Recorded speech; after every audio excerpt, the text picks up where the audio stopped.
मनीष सिसोदिया से आज फिर ईडी की पूछताछ है, बड़ी जानकारी आप तक पहुंचा दें। सिसोदिया से शराब घोटाले को लेकर सवाल जवाब होंगे।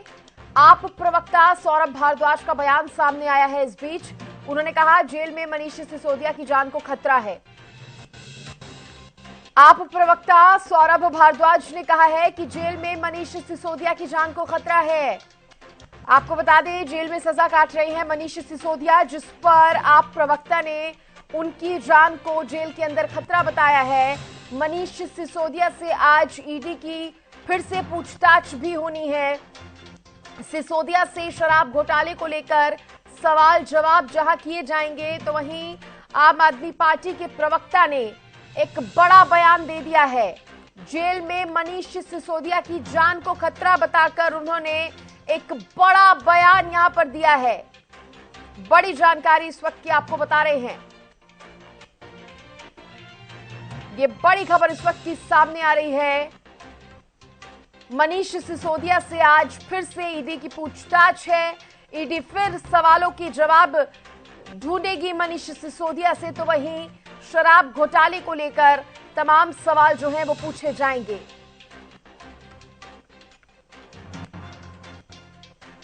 ज्यादा जानकारी देने के लिए विशेष संवाददाता सुशील मेरे साथ जुड़ गए हैं। सुशील, आज फिर से पूछताछ होनी है मनीष सिसोदिया से, ईडी पूछताछ करेगी, तो वहीं दूसरी तरफ आम आदमी पार्टी के प्रवक्ता का ये बड़ा बयान सामने आ गया है।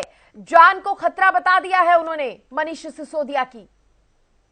बिल्कुल सृष्टि, देखिए कोर्ट ने ईडी को 3 दिनों का आदेश दिया था कि वो पूछताछ मनीष सिसोदिया से करेगी और उसी के तहत पूछताछ हो रही है। आज तीसरा दिन है, आज भी यह पूछताछ शुरू हो गई है। करीब 11 बजे के करीब पुलिस जो ईडी की टीम है वो तिहाड़ जेल पहुंच चुकी थी और वहां उनसे पूछताछ की जा रही है। अब दूसरी तरफ आम आदमी पार्टी के तमाम बड़े नेता, जिसमें राष्ट्रीय प्रवक्ता हैं सौरभ सिंह, उन्होंने एक बयान जारी किया और उन्होंने कहा कि कोर्ट ने मनीष सिसोदिया को आदेश दिया था कि वो जेल में विपासना करेंगे और विपासना के लिए उन्हें अलग एक सेल में बंद किया जाए, जबकि जेल प्रशासन ने उस आदेश को नहीं माना और उन्होंने 1 नंबर बैरक में रखा, जिसमें तमाम खूंखार अपराधी रहते हैं या वैसे माइंडसेट के लोग रहते हैं जो कहीं ना कहीं किसी की हत्या कर देते हैं और इस तरह की खबरें तमाम आती है। तो इसके बाद तमाम जो आम आदमी पार्टी के बड़े नेता हैं,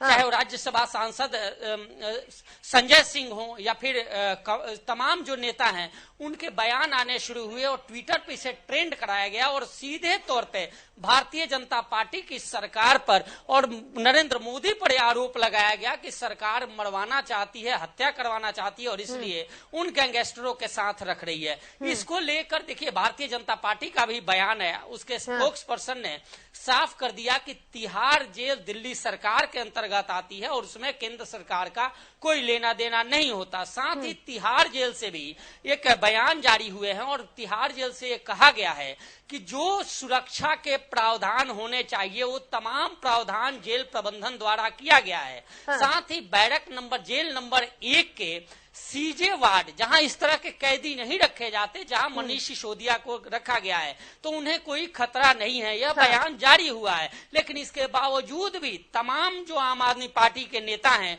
वो केंद्र सरकार को घेरने में लगे हैं, भारतीय जनता पार्टी को घेरने में लगे हैं और कथित तौर पर जो शराब घोटाला का मसला है इसको लेकर बेवजह फंसाने की बात केंद्र सरकार पर आम आदमी पार्टी के नेता कर रहे हैं।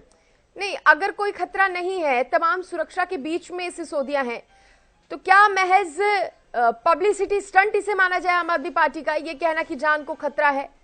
देखिए ये हो सकता है कि ये पब्लिसिटी स्टंट हो, चूंकि आम आदमी पार्टी के तमाम ऐसे बयान जब सामने आते हैं और कहीं ना कहीं जो उनका रोड शो या इस तरह की आरोप जब होते हैं उनको खंगाला जाए, तो देखिए वो हमेशा पब्लिसिटी स्टंट से कहीं ना कहीं जुड़ा जरूर होता है। लेकिन जो हमें भी यह जानकारी थी पहले कि 1 नंबर जेल में रखा गया है, 1 नंबर बैरक में रखा गया है और अमूमन जितनी खबरें आती हैं वहां ये आती हैं कि 1 नंबर बैरक में मारपीट की खबरें आती हैं, कैदियों की पिटाई की खबरें आती हैं, जानलेवा हमला की खबरें होती हैं और तमाम जो मोस्ट वांटेड होते हैं वो एक नंबर में रखे जाते हैं। तो ऐसी खबरें थी। हालांकि जब अब जेल प्रबंधन के द्वारा यह बयान आ गया है कि 1 नंबर वार्ड के सीजे वार्ड में रखा गया है, और सीजे वार्ड ऐसा नहीं है जहां इस तरह के किसी खतरनाक क्रिमिनल को रखा गया है। वहां जितने भी लोग रहते हैं वो सेलेक्टेड होते हैं, उनका आचरण अच्छा होता है, इस तरह के बयान। साथ ही यह भी बयान जेल प्रबंधन का है कि जो सुरक्षा के मानक होने चाहिए, जो पैरामीटर्स हैं, जो व्यवस्थाएं होनी चाहिए,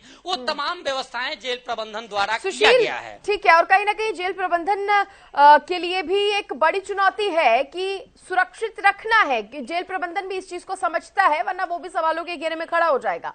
सुशील, यहाँ पर मैं आपसे पूछताछ को लेकर भी जानकारी लेना चाहूंगी, क्योंकि ईडी ने आज फिर सवाल जवाब करने हैं। आज क्या वो सवाल हो सकते हैं जरूरी जो पूछे जाएंगे? क्योंकि अभी तक की जांच की अगर बात करें तो लगातार कई बड़े सवाल मनीष सिसोदिया से पूछे जा रहे हैं, कई तरह की जानकारी उनसे निकालने की लगातार कोशिश हो रही है। देखिए सृष्टि, कोर्ट ने 3 दिन का आदेश ईडी को दिया था कि वो मनीष सिसोदिया से पूछताछ करेगी मनी लॉन्ड्रिंग के मामले में।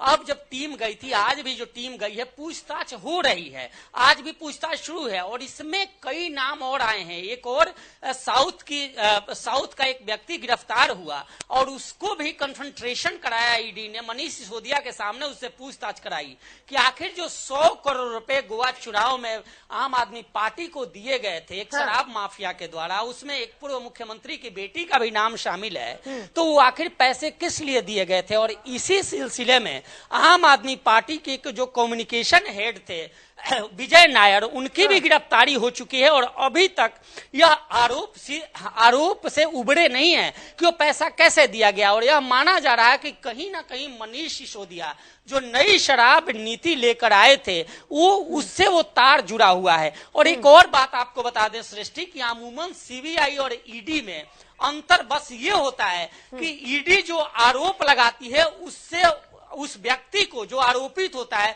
उसको सिद्ध करना होता है कि वो आरोपी नहीं है और वो सही है। जबकि सीबीआई किसी पर चार्ज करती है तो उसके पक्ष में प्रूफ देती है और उसको उस चार्ज के तहत वो बताती है कि ये साक्ष्य है जिसके तहत आप पर चार्ज लगाया गया है। जबकि prevention of money laundering act 2002 है, वो यह कहता है कि अगर आपके ऊपर कोई आरोप लगा है तो अब आपको साबित करना है कि यह आरोप सही नहीं है, गलत है, और आपको साक्ष्य देने हैं। और यही वजह है कि अब तक जिन नेताओं से पूछताछ ईडी ने की है वो सलाखों के पीछे गए हैं और उनकी जमानत काफी लंबे समय बाद होती है। तो अब यह भी एक सवाल उठता है कि क्या ईडी आज के बाद उनको गिरफ्तार करेगी? चूंकि कल 10 तारीख है और कल मनीष सिसोदिया के जमानत पर बहस होनी है और जमानत को लेकर सुनवाई है, और उससे पहले अगर ईडी गिरफ्तार कर लेती है तो निश्चित तौर पे पूरा का पूरा मसला बदल जाएगा। और अब देखना है कि आज की पूछताछ के बाद क्या ईडी गिरफ्तार करती है या नहीं।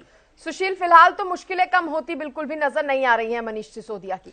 बिल्कुल, देखिए सृष्टि, जिस दिन ईडी ने पूछताछ शुरू की उसी दिन कयासों का दौर शुरू हो गया था और तमाम जो एक्सपर्ट हैं, लीगल एक्सपर्ट हैं, वो साफ कह रहे थे कि अब मनीष सिसोदिया लंबे समय के लिए गए और 3 महीने से पहले जमानत का कोई प्रावधान नहीं, इस तरह के कयास लीगल एक्सपर्ट लगा रहे हैं। लेकिन अब देखना है कि क्या ईडी इनको गिरफ्तार करती है। और यह प्रावधान है कि पूछताछ के दौरान जब वो जेल में बंद हैं और कल हियरिंग होनी है, उसके बाद संभवतः है कि ईडी उससे पहले गिरफ्तार कर ले और गिरफ्तारी के बाद ईडी के चार्जेज के तहत पुनः मनीष सिसोदिया रिमांड पर जाएं या फिर जेल में जाएं। चलिए, बहुत शुक्रिया सुशील आपका खबर पर तमाम जानकारी देने के लिए।